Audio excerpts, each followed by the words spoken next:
Hey folks, thanks for joining me for this episode of the Embellish podcast. If you got here by chance, please take a moment to hit the subscribe button. Hopefully I can be found on any podcasting platform that exists. And if you can't find me on a platform, send me an email at embellishpod@gmail.com. I'll try to get that taken care of. You can also find video versions of this podcast on YouTube. You can find all of my links on Instagram at embellishpod or TikTok with the same handle. I have a website. It is www.embellishpod.com. It's a place to pick up these links, episode details, and more. Today is going to be a little bit of a grab bag of things. We're going to taste through a few things. We're not providing tasting notes today because we haven't really spent enough time with these things. We're just going to talk about some things that are happening within the industry, within some brands that have been friends of the podcast for a while. And then we'll just talk a little bit about kind of the state of affairs, I guess.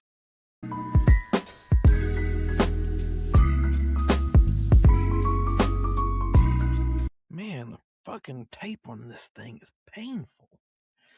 What do I have? I've got to have a knife somewhere. I bet, I do have a knife. Let's get a knife.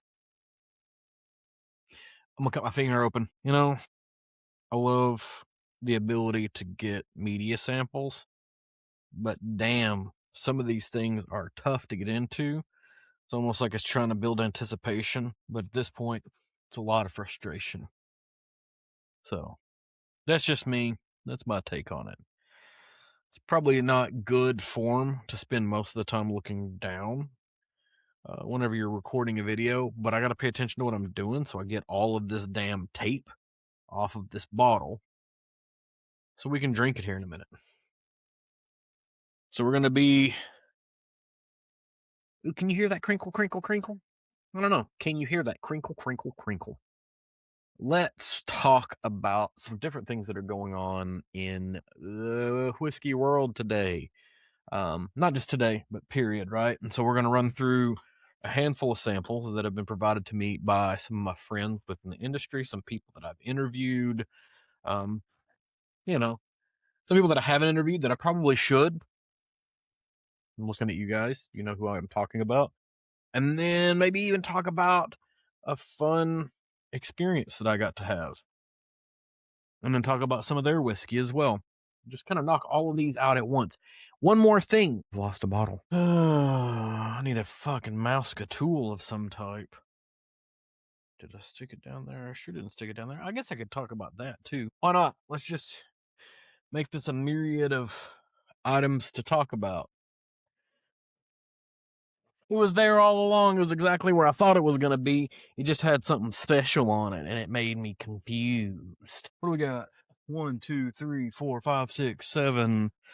2, 3, 4, 5, 6. We got 7 different glasses. We got 7 different things to try. We got a knife that I need to put back away. All right. So the reality of this is that we've been a little backed up recently on capability to record. It's largely due to just changes that happen within my own life. It's how it goes. And so you've seen a sparse recording schedule. You've seen sparse episodes, and some of you are still here, so super dope. Thanks for showing up, everybody. Y'all are the best. But in that time, I've also received a handful of samples. I've purchased 1 or 2 items, and I had an experience, and I want to talk about the experience that I had. So first and foremost, got a couple samples. These samples are a little bit confusing. I'll kind of share them here, right? And that's going to be glared, so you can't see it because of the lights. Isn't that awesome? About this. Let's do this. That says Pentucky. This one says Kentslyvania. Nope, you can't read that. That color's too red. How about now? Kentslyvania. How confusing.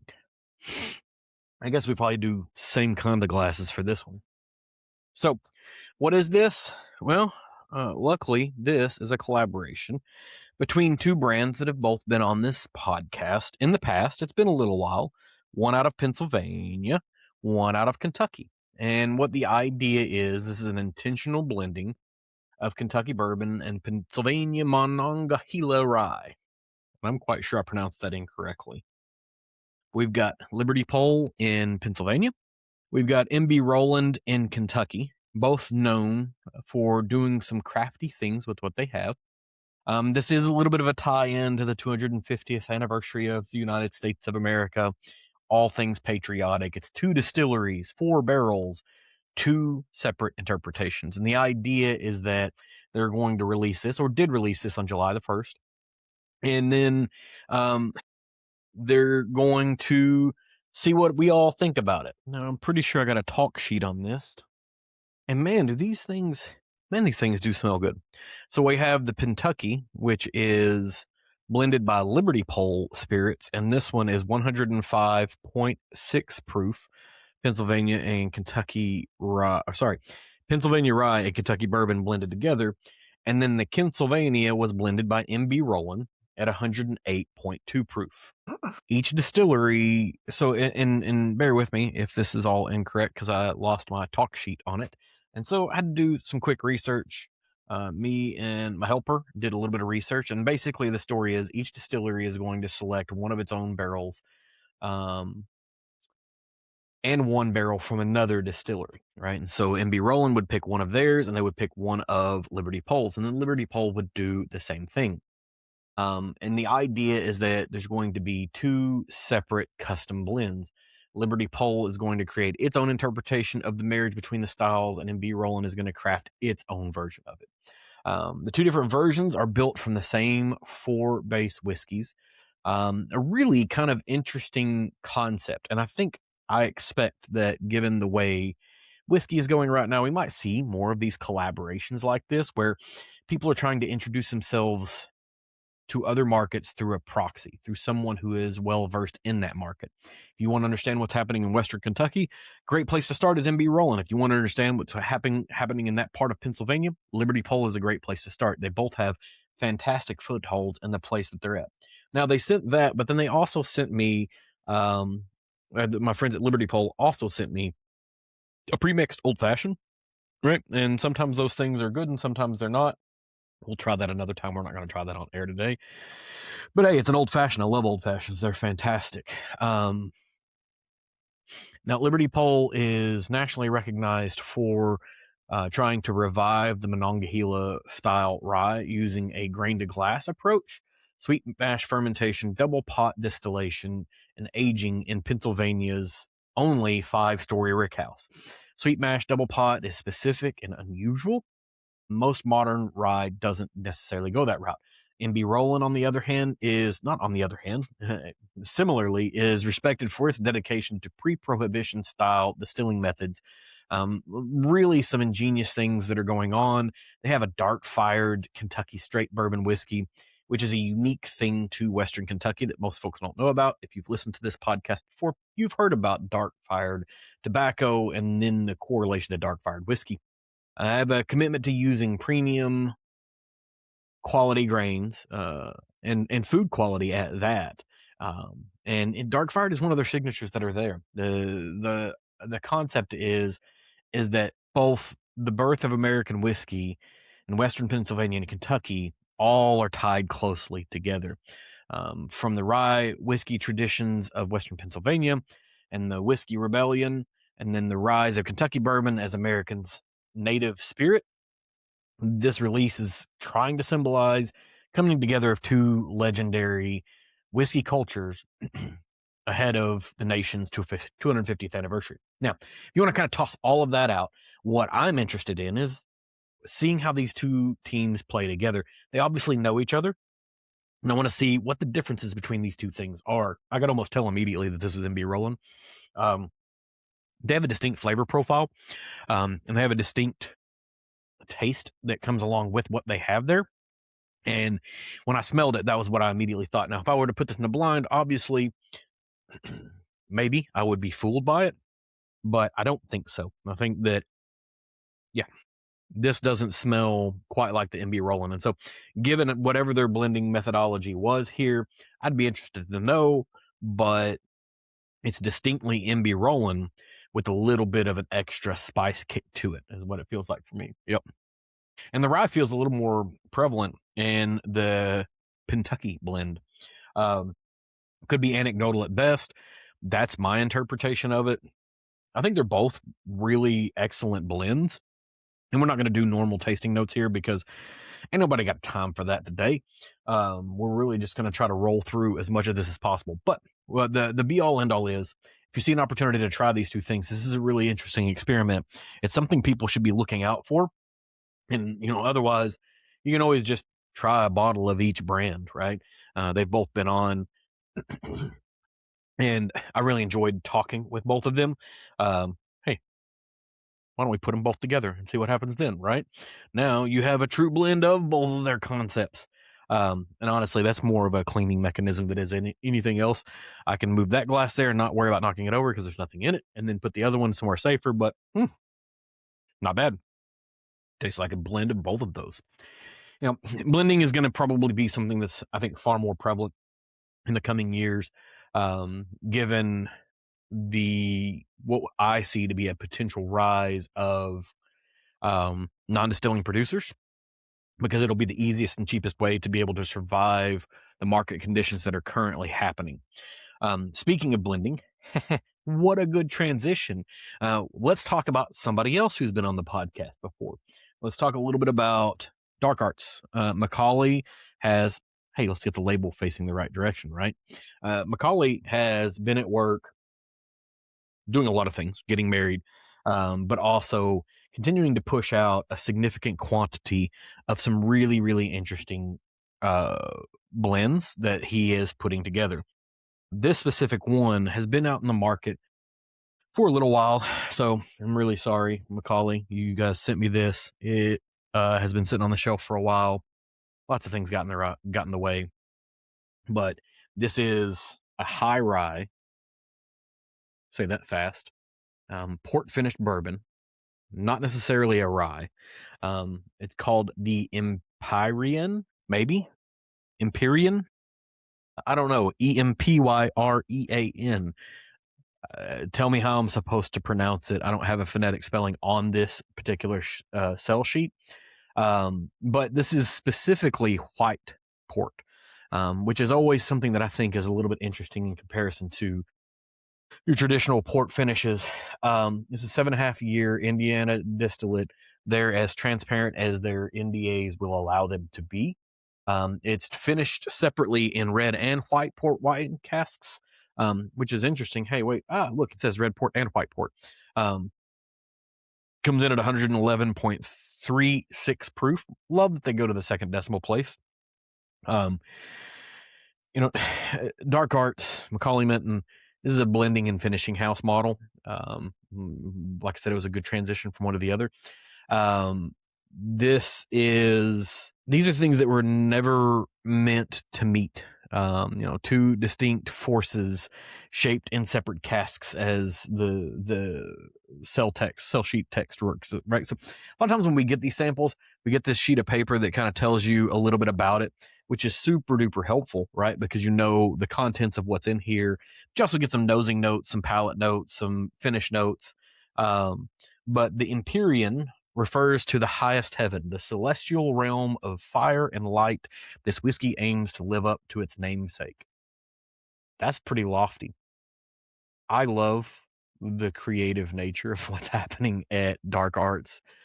They're still growing their brand in a lot of ways, but it sure is interesting. So we've let this sit for long enough, right? So a lot of this is just me talking for a while to let this sit in the glass long enough to kind of give us some just beautiful, thick with C's, lots and lots of C's, thick syrupy texture to it all. How luxuriously spicy. I bet you guys love the noises, right?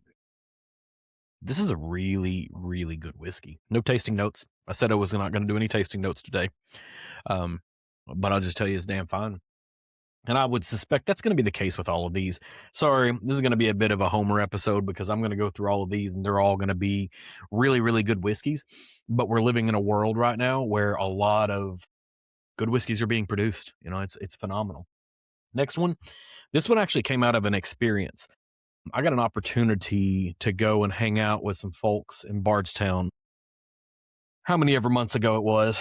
Got to see some good friends. Got to do a tour with the Lux Row folks, taste through a bunch of stuff, taste some stuff that wasn't on the market yet, maybe a blood oath. If you follow me on social media, you were able to see some of those things. But when we left, I was able to pick up a bottle that they shared with us, and this is Estate Bourbon Ride Bourbon Mash Bill, and it's 5 years old. This is 78% estate grown corn. Estate grown corn specifically meaning they grew it on site, right? You love to see whenever we're getting super duper regional with what they're doing. Now, this Lux Row Estate Bourbon, like I said, it's 5 years. This is number 2 yellow corn, grown on site at Lux Row, 107 proof. It's 78% corn, 12% malted barley, and 10% rye. Obviously, the malted barley is brought in likely. Well, I say not to say obviously. Most likely in the state of Kentucky, any malted barley that you see is going to be brought in from somewhere else. And likely is the case with rye as well. The climate here isn't necessarily the best for the best quality of that particular grain. The idea, and this was what we got to hear the master distiller John going to tell us about this idea that he brought into fruition.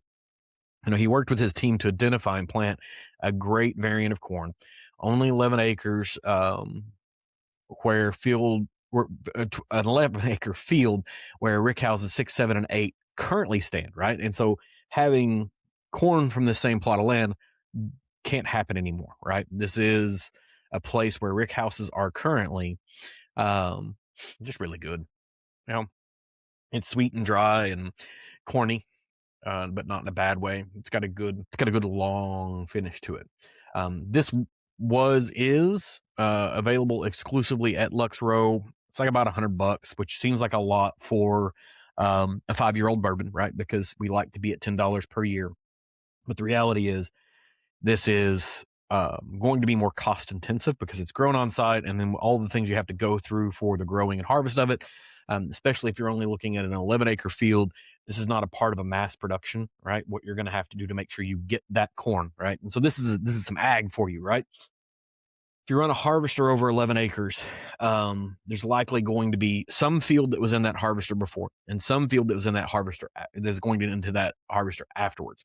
So you're going to have to make sure it's completely empty, harvest only that field, dump it into a truck that only has that in it, and then go and store it in a bin that is only having that, right? Corn is going to come out of the field somewhere between, we'll say some wild numbers, between 16 and 20%, right? But what they actually wanted at before they go into distillation is going to be much closer to 12 or 13% likely. In some places, want it even drier. So that means it's going to have to be dry. But that means for this 11 acres, it's going to have to be stored in a single location. It's going to have to be pulled out by the same thing so you don't get cross-contamination of other crops on it. You start building in the mechanisms to make a single estate like this, and it's going to get more expensive. That's just sort of the name of the game. And so whenever they come out with this, it's really, really interesting. The feat of ag. Now, the people at Lux Row, the partners there in Barstown, phenomenal. We were able to taste through a whole bunch of stuff, most of the Lux Row brand line. We were able to hear some fantastic stories, got to sit with some of my peers that are podcasters or social media folks, even a couple of just really, really amazing writers for physical media, for newspapers and whatnot. So people with some incredible experiences, got to have some chocolate, all those wonderful things. So people might be up and down on Lux Row. I'm an up on it. I think this particular bottle was phenomenal. I can get rid of this sell sheet, right? We can toss that over to the side. So what should we talk about next? We talked about a blending, not competition, but a blending segment between two different brands. We talked about a blending house. Now we're talking about Lux Row, where they do distillation, but they also do blending. They have access to a whole lot of other things. Let's talk about a real tricky one. There aren't many glasses of whiskey out there that have seen the tumult like this particular sample. And I want to thank my friends over at Rare Character for sharing this with me. And so I'm going to pour a small quantity of it out. And then we'll come back to this. We may revisit this. I still have, I poured maybe half an ounce out of this. I still have enough to be able to run through a sampling on it. I'm going to hold this little fella up, right? So this is the pride of Anderson County. And I don't know if you guys remember what happened with the initial launch of the very first pride of Anderson County, and the pride of Anderson County being uh, kind of a collaboration between David Jennings, who's been on this podcast, who is also Rare Bird 101, and my friends at Rare Character. They provide the whiskey, but being able to put some things on the first label that they did with the Pride of Anderson County made that whiskey incredibly expensive, which then subsequently made a whole lot of people get their feelings hurt, right? And there is probably not a group of people that are more entitled than whiskey nerds, and I say that as one of them, right? These are the people I am. Now, the original release for Pride of Anderson County, this collaboration between these two groups, was a 13-year-old bourbon and a 9-year-old rye, pulled from Wild Turkey and sold in a very limited quantity. And they were actually able to use the Wild Turkey name in the marketing material because they paid for it, which is why it was so expensive. Now, if you're new here, understand that lots of people may be selling you Wild Turkey whiskey, but they have signed a NDA that prevents them from being able to say that. And so they can say a lot of things that sort of allude to the fact that it comes from Wild Turkey, but they can never outright say it. But knowing Dave Jennings and what he is interested in, he is probably the biggest Wild Turkey fan in the United States, and probably one of the most knowledgeable outside of maybe the Russell family about Wild Turkey. And in some places, he may know even more. But he wanted to make sure that this initial launch had the right name affiliated with it. Now, this new run of Pride of Anderson County is in partnership with someone else, right? And they're trying to take the Pride of Anderson County fully national, which means that we're now going into the world of sourcing whiskey, putting together blends, and creating something that's no longer a lottery pick, no longer a super expensive limited release. It's trying to be a real ongoing single barrel program, releasing twice a year across all the current markets that exist. This is what it is, right? So there's logistics that are going into it, but the idea is they're no longer, at least with this one, from what I can tell, indicating that this is Wild Turkey. But knowing what you know about Rare Character, it's just going to be damn good whiskey, right? If it comes from Wild Turkey or if it comes from Joe's Whiskey Shack in Des Moines, Iowa, doesn't matter. They're going to put out really, really solid whiskey. That's what they normally do. Not what they normally do. It's what they do. I don't say normally. It's just what they do over and over and over again. This is, wow. That's probably the best thing that I've drank so far tonight. And I guess maybe you should expect it given the name and the lineage of it all. But, ooh-wee. That's a special pour. Thank you so much, Rare Character.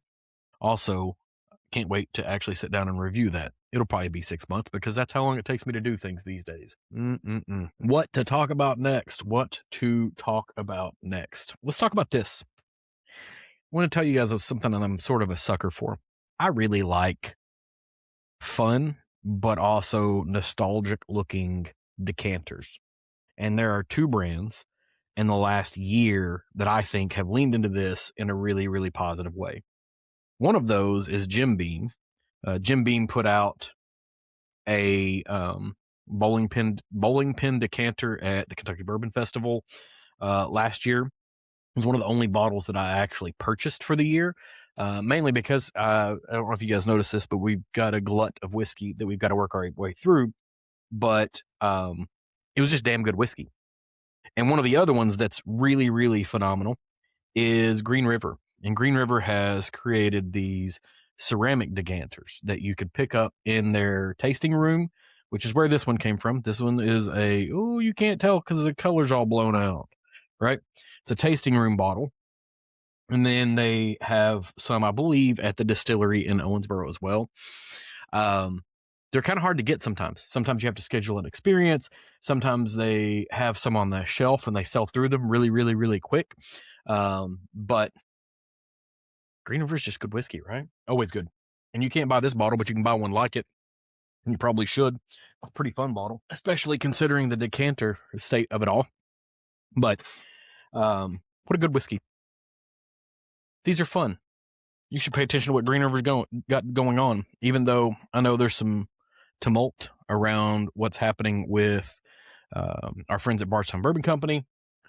I had Jasmine Weaver on some months ago, and we talked about what's going on there, and then they've had some subsequent disclosures in the news. We'll let the news media play out on that one because I am not a news entity.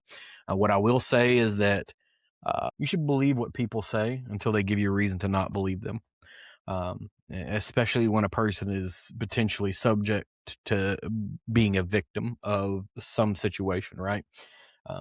We've gotten to a weird place in American culture where sometimes it's, but I want to see the rest of the video. I want to see the tape. And that really kind of puts you in a position of like, maybe I shouldn't say anything to anybody if something happens to me. And that's a real shit place to be. So regardless of what's happening at Barstown Bourbon Company, one of their sister companies, Green River is phenomenal. Green River did have a departure of their master distiller. Details of that are uncertain. Go find somebody else to bring you that information. I'm just telling you what I know to exist. Those decanters are pretty fire, and the whiskey in them is delicious, right? And the very last thing that we're going to talk about today, at least from a whiskey perspective, is going to be some very local friends, right? My friends at Casey Jones have gone through some news recently about their sale. And I can't wait to see what develops from all of that. But I got a wonderful opportunity. They've started a new barrel pick program that you can join as just an average citizen. You can sign up for it. It is free. And then you get an opportunity to subsequently purchase the barrel that you pick as one of the first people to do it. You get your opportunity to barrel it. You put your label on, you vacuum seal it. You do all of the things that you're legally required to do. But the pick that I went on, which was the first one of this, we picked a bottle. It went into this Revere label, which is one of their new things that they're doing, right? And you can't see, but man, look at all the facets on this. It really just catches the light. It's a really nice looking bottle. But there's also this clanging metal on the side of it here. And we'll pause for a second. You can't read that because it's sideways. But this is also going to be the Kentucky Bourbon Festival pick for the year. And we went in with some of our friends from the Kentucky Bourbon Festival. The godmother of whiskey was a part of our group. We worked our way through 5 barrels. It was a myriad of people. There were, I think, 2 or 3 people with the Bourbon Festival. There were a couple people with the brand, and there was just a bunch of average dudes like us, like people that don't always get an opportunity to sit in on this. And we tasted through 3 barrels. And one, there was a mixed response between the first 3 that we got, and then we tried a 4th and a 5th. And the ultimate goal was driving us towards being able to taste some of the things that are actually Casey Jones distillate. Because if you remember talking with them, they have a mixture of things that they've made and things that they've purchased along the way. And there's absolutely nothing wrong with that because they also do blending. They are a small distiller, and they have an opportunity to purchase other barrels. They absolutely are going to. But we got to the 5th one and ultimately ended up being the winner. And we didn't know this at the time, obviously. We weren't aware of the distillation location for any of these. But when we got to the end, we sort of all converged on number 5 being the right choice. And then it was subsequently revealed that it was some of their distillate. We got an opportunity to go back and drill the barrel and, kind of taste through it and then sign the barrel head. And then we actually poured bottles of it. And so there are a few bottles of the Kentucky Bourbon Festival pick from Casey Jones already in the marketplace. Now, if you're interested in trying this, go to the festival and buy a bottle. It'll be phenomenal. It always is, right? And honestly, at the festival, everything tastes good. And so when you take it home, it will still taste good because that's what I was doing is like on the pick, it was good. This is the first time I've drank it since the pick, which was over a month ago at this point, and it's still good. It's still a really nice pour. It'll be at a good price point. It's 5 and some change years, if I remember correctly. It'll be almost 6 by the time it goes into the bottle because they didn't immediately bottle it. They'll hold it until August sometime to barrel it prior to the Bourbon Festival. And then you're going to go stand in line and you're going to make sure that Cody or AJ or Peg or whoever happens to be working their booth puts one of these bottles in your hand and you buy one, you take it home, right? Plain and simple.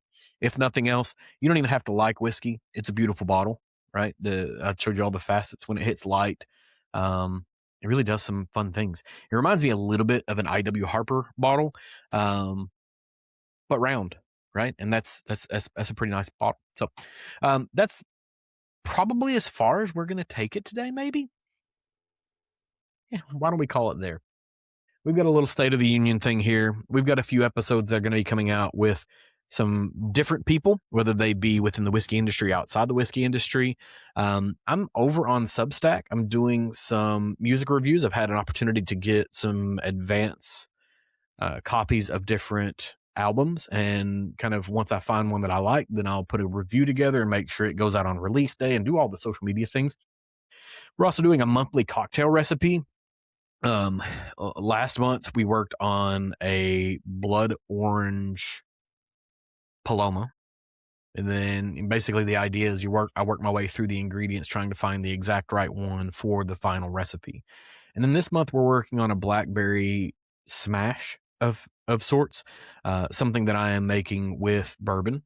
We're finally back to bourbon. I haven't had a bourbon cocktail in this process for a while, but we've done one every month since September or October, and I'm going to try to continue this for up to 2 years. I want to get 24 to 36 different recipes in. If you haven't seen some of the back episodes, we just did one with the Pellini folks about limoncello, which I think is pretty phenomenal. And honestly, their non-alcoholic limoncello went super duper fast in our house because our kids loved it. Non-alcoholic, I said it, non-alcoholic. And you know, we've had some really fun episodes so far this year, and we're going to continue doing this. Hopefully we'll have some folks from Kentucky Bourbon Festival on more, some of the brands that are going to be present before the end of the summer. See what else we can kind of squeeze in. But I will continue to have work travel. It's going to pull me away from this. And so, at this point, I'm just starting to ramble. So let's wrap it up. Thanks for tuning in for this episode of the Embellish Pod. If you enjoyed this, please leave me a review on whatever platform you're consuming this on. Leave a comment if at all possible. Hit me up on social media on TikTok or Instagram using Embellish Pod. You can give me a follow so you can keep up with what's going on here. I can also be found at www.embellishpod.com. It's all of my links, accounts, contact details, and more. Thanks for stopping by.